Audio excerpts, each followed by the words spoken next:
In today's show, the Blazers go into Denver and get thrashed and get injured. It was not a good day at work. Welcome to Locked On Blazers. Let's get into it.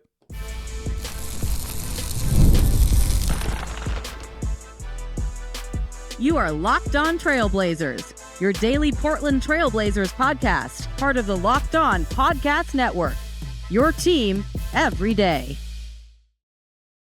What's up, world? It's your past first point guard and Trailblazers reporter, Mike Richman. You are listening to another episode of Locked On Blazers, part of the Locked On Podcast Network, available wherever you get podcasts and also on YouTube. Thanks for making this show your first listen, coming at you each and every weekday, Monday through Friday. So make it a part of your daily routine. Make it your first listen and tell your friends to do the same. As Locked On Blazers, your team every day.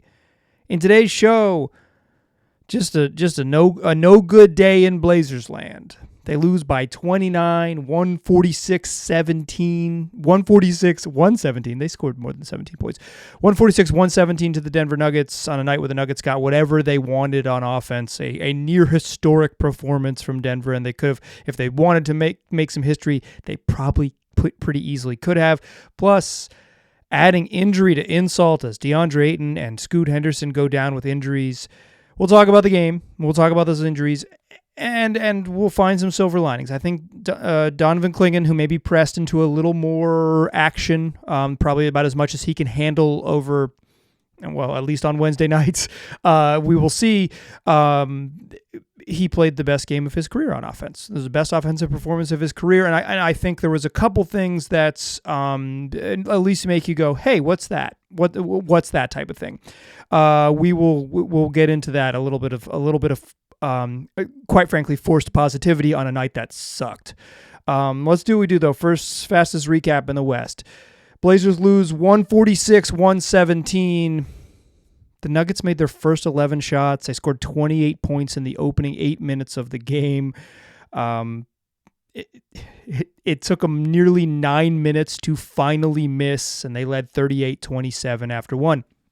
Quite frankly, to only be down 11 after the way that game started, you're like, they're not so bad for the Blazers. Down 15 at halftime, 70-55. And,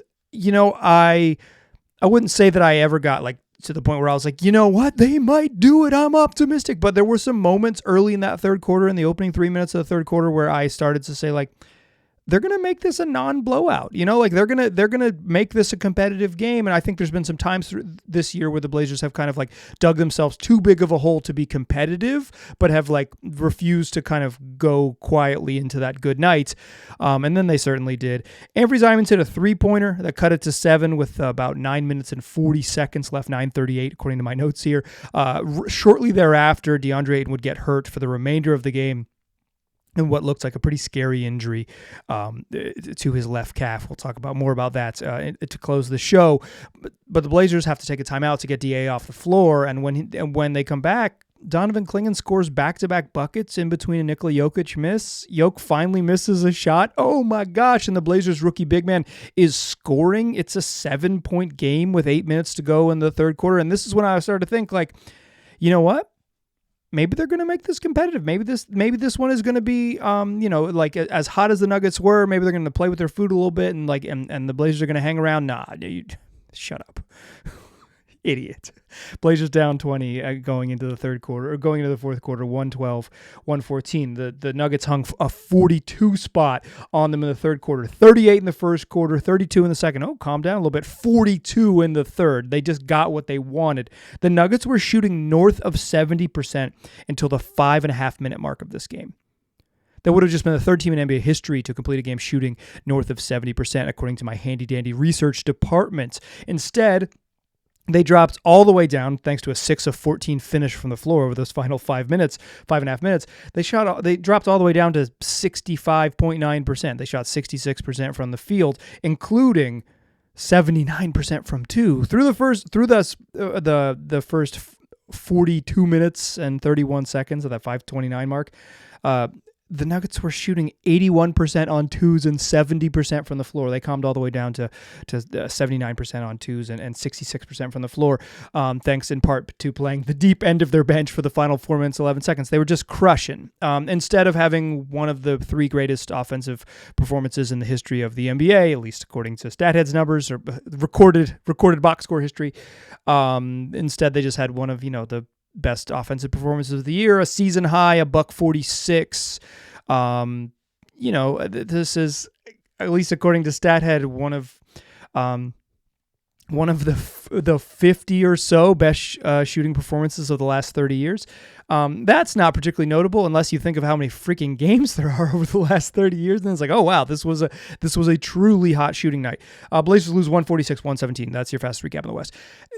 Jokic was nuts, right? The Nuggets came in riding a 6-game winning streak. They're playing really well. There was a time this season when they looked vulnerable. Now they look like a team that could win the championship again.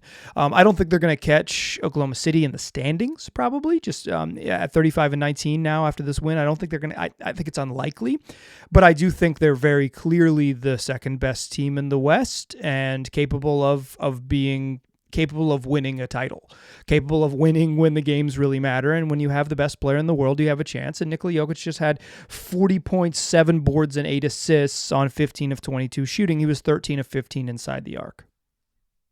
Got whatever he wanted. The Blazers tried a bunch of stuff against him, and none of it worked. They tried to switch. He said, "You're going to switch Denny Avdia and Toumani Camara on me? I love that." And he just shoved them in a locker. He just bullied them. Then they tried to double team, and every time the Blazers double teamed and they weren't organized, layup. Christian Braun was just cutting backdoor and getting buckets of the rim. Christian Braun probably played the best game in the NBA I've ever seen him play. He's probably played better than that, holistically, but 12 of 14 from the floor, 26 points, didn't attempt a three-pointer, just got every bucket he wanted to at the rim, had a crazy spinning finish. Jokic in the first half hit a crazy spinning sort of look at the rim, flip it up against Donovan Clingan, and that was after he hit a late clock first quarter 3 in which he's against the shot clock in the deep corner with Deandre Ayton crowding him. He takes that little power dribble to set up the Sombor shuffle, to set up that off-foot jumper, and it's like, yeah, he's about to just throw one up to the rain clouds and it'll come down. And of course, he shoots a deep right corner 3 with a contest from a 7-footer, puts that thing up at 25 feet of arc, splash down, barely hits the rim. Just like one of those falling out of bounds, 1 foot over your head, high arcing, just the Sombor shuffle, just a shot that no one else in the world does. And that when he let it go, you're like, that might go in. Okay, it is going in. Okay, it was a perfect shot. Dude's incredible. He's incredible. And the Blazers had no answer for him. The double teams didn't work. He just picked them apart with cuts and layups. The switching didn't work. He's too strong. Quite frankly, I thought before he got hurt that Deandre Ayton did as good a job as anybody on him. And it didn't matter. Like it didn't, he got whatever, they got whatever they wanted. They were shooting north of 70% for 42 minutes of the game. Yeah, it was, almost 43 minutes of the game. This was a game where the Blazers defense just had no answers, no resistance to a very good team. And, they were vaguely in it in the, only down 15 at halftime and with a 7-point game with 8 minutes left in the third quarter, but they never really threatened. DeAndre Ayton had 10 at halftime and Shaedon Sharpe had 9 and Delano Banton had 8. And it's like, okay, if Anthony Simons or Scoot Henderson gets going, the Blazers played this game without Jeremy Grant, who missed the game with right knee soreness, without Chris Murray, who missed this game with a left quad contusion, and without Rob Williams, also out with right knee soreness. Rob, of course, didn't finish the game the other night with a knee injury, and Chris and Jeremy had both played a little bit, but we're on the injury report tonight. Nuggets playing without Michael Porter Jr. and playing without Russell Westbrook, and you wouldn't have noticed they were down some of their top guys because they got whatever they wanted. This was just a bad news game for the Blazers. You give up 146, you give up 66% shooting. You just, the strength of their winning streak and their good play at the end of January and into February was an elite defensive team that got enough, that kind of figured it out with a different guy each night on offense. They don't have that A1 guy on offense, so it has to start with a baseline of defense. When you give up 38 points in the opening quarter, you're just asking a team that doesn't have crazy firepower to get in it. The Nuggets were 8 of 25 from 3. They made 8 3-pointers. They attempted just 25. They're kind of a low 3-point team, low volume, low accuracy, but like they attempted just 25 3-pointers in this game. They made single-digit threes, just 8 threes in a game in 2025, and they scored 146 points. They had a parade to the rim. They dominated this game in the paint. They finished with 44 assists on 60 made field goals to just 10 turnovers. They got whatever they absolutely wanted in this game. The Nuggets finished with 88 points in the paint. Yikes. Yikes. We'll talk about the injuries to close the show, but like there's this, these two teams play again Wednesday in Denver. This is a basketball team that's better than the Blazers, but I don't know if they're 29 points better. It'll be interesting to see what Portland has in store for them, but they'll be doing it shorthanded. I would be stunned if DeAndre Ayton plays, and we'll see on Scoot Henderson. That's bad news. The injuries. Scoot left the game with about 9 minutes and 33 seconds left in the fourth quarter after sort of stepping on Julian Strother's foot, or maybe just getting too close to his foot and kind of just having a weird, came down wrong on his ankle. We'll talk about both those injuries in the third segment. If there's a silver lining, and I'm chasing one here, it's that Donovan Clingan had the best offensive game of his career. And he had a couple plays that make you think, what if he did that more often? Let's chase a little positivity before we bring it back down and talk injuries to close the show. Join me, and I promise there's a good thing that happened to a Blazers youngster. Join me in that second segment, won't ya? First, though, let's talk about OpenPhone.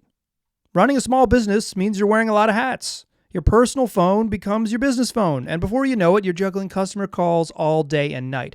As your team grows, it becomes impossible to manage everything with just your personal phone number. That's where OpenPhone comes in. It's the #1 business phone system designed to help you keep your work and your personal life separate.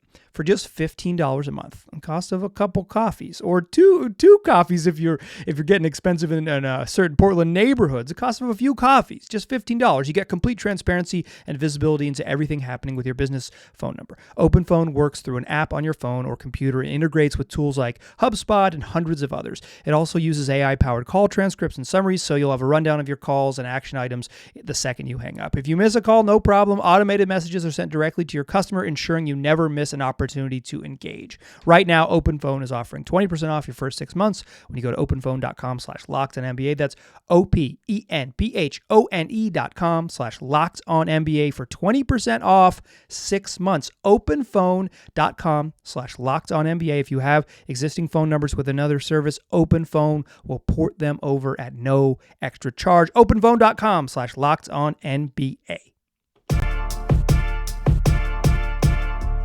All right. So, not a lot went right for the Trailblazers, but one thing that did go right was Donovan Clingan did some stuff. Donovan Clingan finished with a career best 21 points to go with 7 rebounds, 8 of 8 from the floor, including the 1 3-pointer he made. He went to the free throw line, 4 of 4 at the stripe. When Donovan Clingan let the ball go, it went in. He was a regular Nikola Jokic out there. Maybe not quite. Maybe a little shy of that. If you're looking, I think Delano Banton, I don't know if he had a good game. He had 22 and 6 dimes. But he definitely had a very Delano Banton game. When it was clear the game was kind of out of hand and it was turned over to Delano Banton, he was loud. He was a lot of possessions where it was like, it is Delano time. I don't think he was like a negative out there, but I think he had some Delano decision making where it's like, I'm a shoot. On this possession, I will be shooting, but he finished with 22 and 6. He gets a mention here.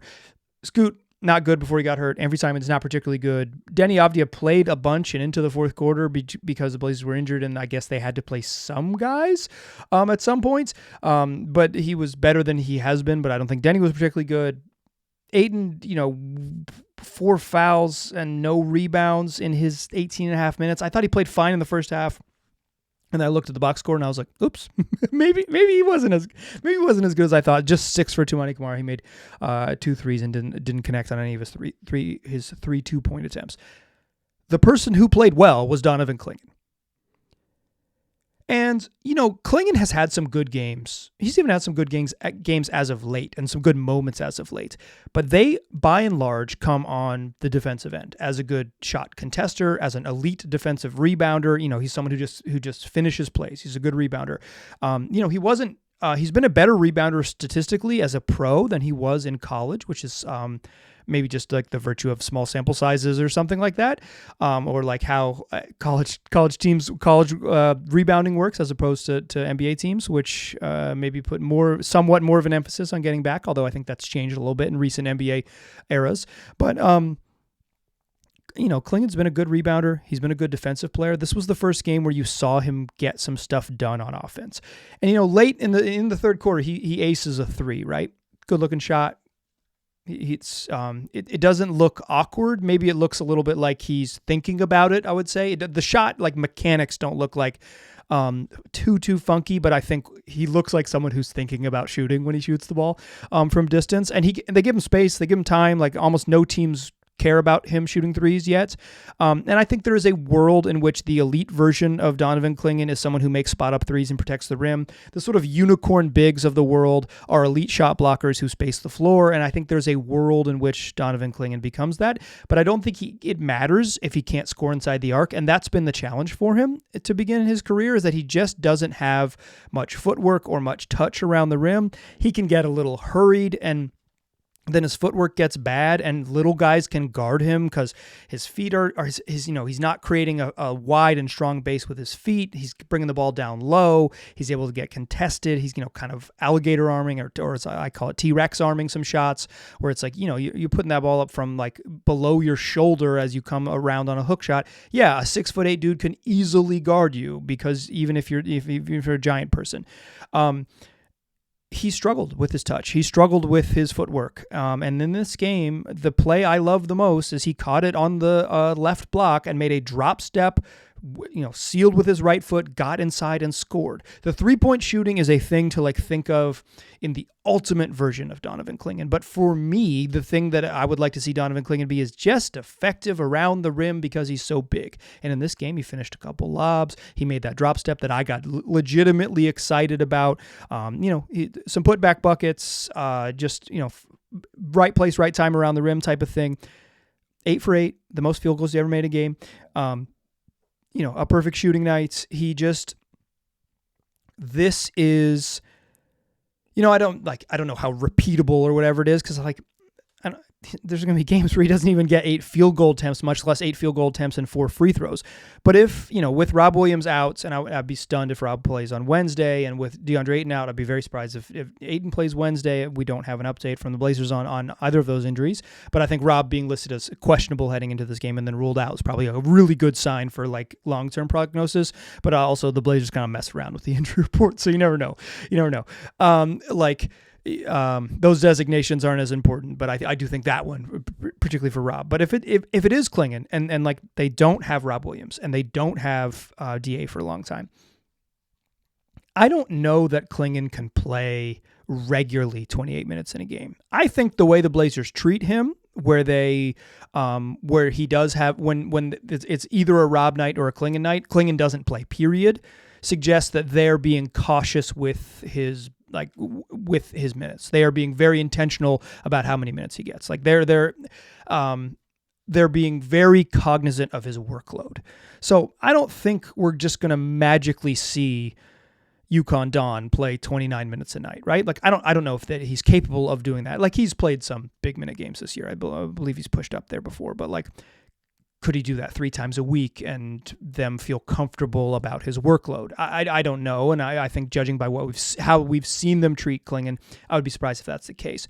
But if he's capable, I would stretch him as much as you possibly can over this little bit, because this, when they were playing really well and Donovan Clingan was playing 10 minutes a night, it was fine. Fine. It was defensible because Deandre Ayton was hooping and they were winning, right? And they were obviously coaching to win and playing a rotation that's very intentionally, we're going to win this game, playing not to lose.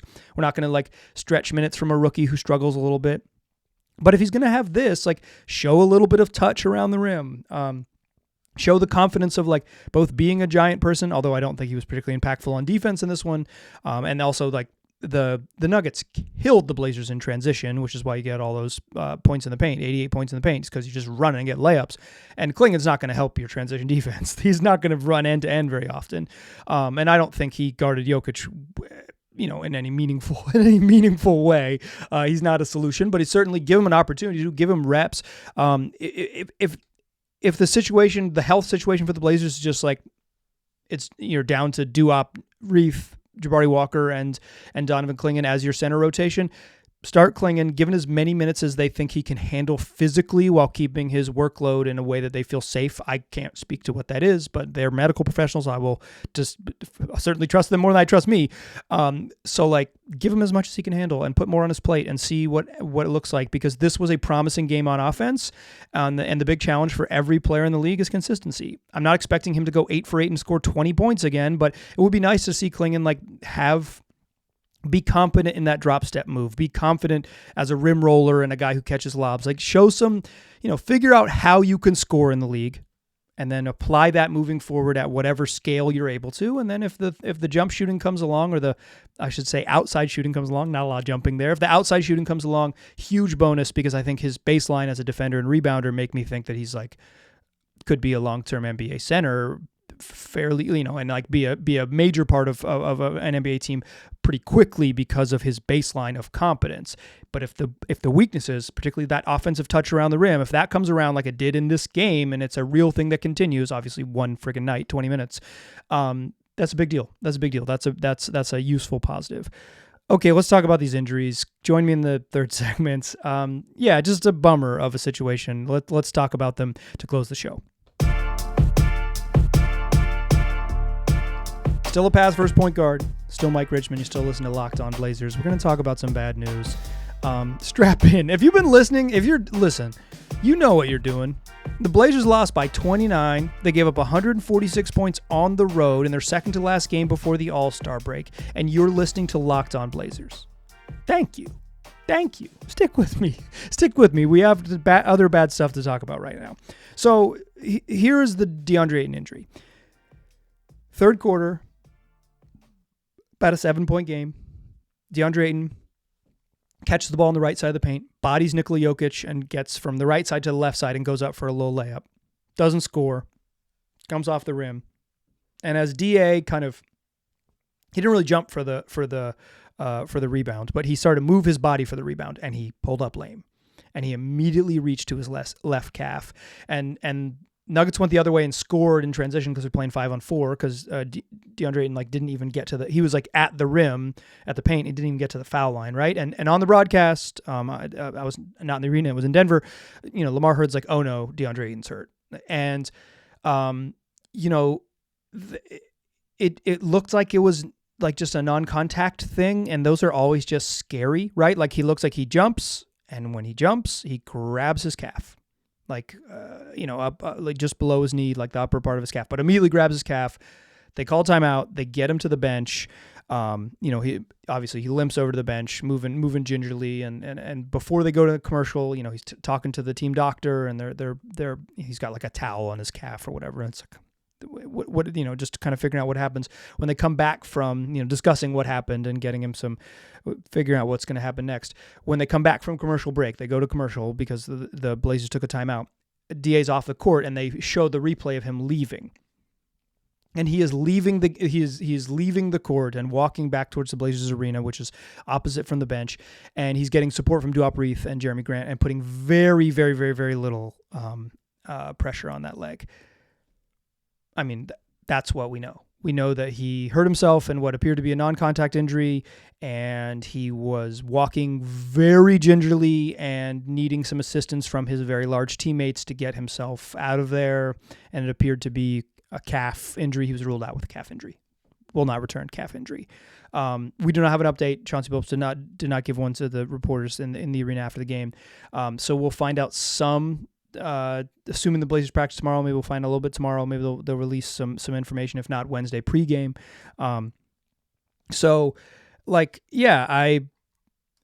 It stinks because DA had, he after a start to the season, which was, first 30 games, which he was not very good.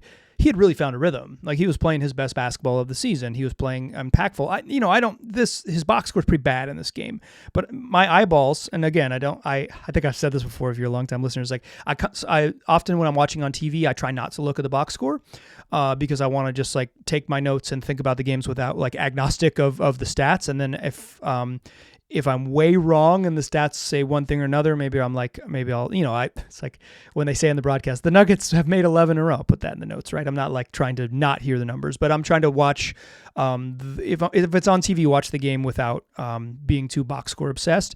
So I thought DA kind of played fine in the first half. And then I looked at the numbers and I was like, uh-oh, like no rebounds in 18 minutes or 14 minutes in the first half. It's like, no. He had 4 fouls before he left too. Like the box score, I think, is a pretty rough one in this game. But in general, DA has been very good lately. The best he's played this season easily. Just stinks. Hopefully this is not a really bad thing. Hopefully this is a short-term thing, and he can. The Blazers, he's not going to play Wednesday. Can't imagine he plays Wednesday based on how he left the game. So, Blazers don't play again until next Thursday.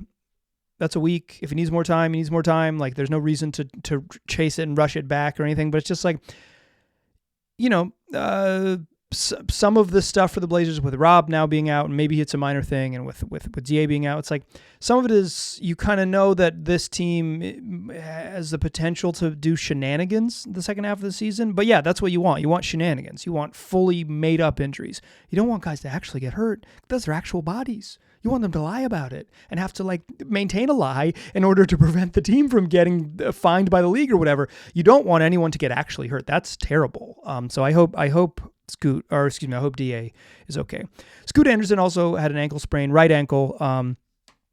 9:30 of the fourth quarter, he drives and he kind of does like he's doing like a crow hop or like a jump stop. Trying to get around into the paint around Julian Strawther. And it looked like on the replay that he didn't really step on Julian Strawther's foot, but maybe it was the crowded feet as he made that move that he was trying to avoid stepping on someone's foot, or just trying to trying to get past him, and he just planted weird and he kind of rolled his ankle. Stayed down on the ground for a second and clearly, grabs his ankle right away, but he walked to the bench. He walked to the bench by himself. And then obviously he's not going to come back in the game. 9 minutes left, down 30. It's like there's his night was done the moment he hit the floor, right? Hard to know with Scoot. Hard to know with ankles, right? If you've ever twisted your ankle before doing anything, that it's that next day that can just be like, oh, this is actually awful.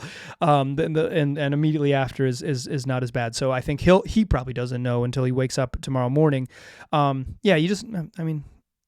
Here's an obvious one. You don't want anyone to be hurt. You don't want Scoot Henderson to be hurt. But I'm much, just based on the way it looked, obviously, much more worried about Ayton's injury than Scoot. Scoot looked like kind of just like a, hey, twist your ankle, it happens, type of thing. But that could be a lengthy injury report on Wednesday. They missed Jeremy Grant in this game. They missed Chris Murray. They missed Rob Williams. They're not going to have Deandre Ayton, almost certainly. That's 4. And Scoot is 50-50.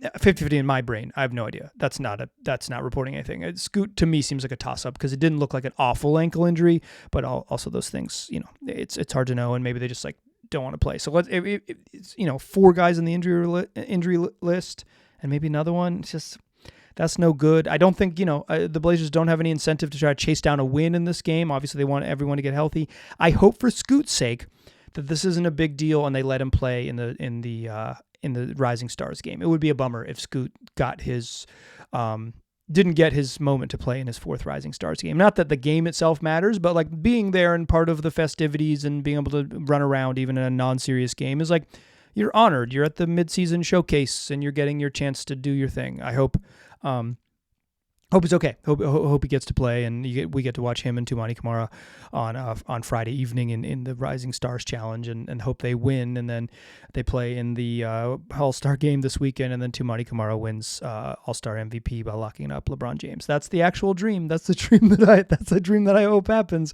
is Toumani Camara All-Star game MVP.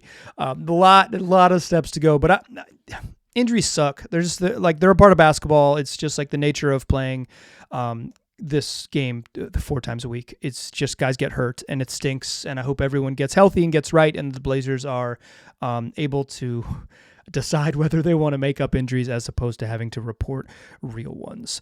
That is going to do it for today's program. Got more shows for you the rest of the week. 5 of them. Well, 3 more now. So, do what you do. Wherever you listen to this, come back and listen to it again and tell your friends about the program. I appreciate you listening.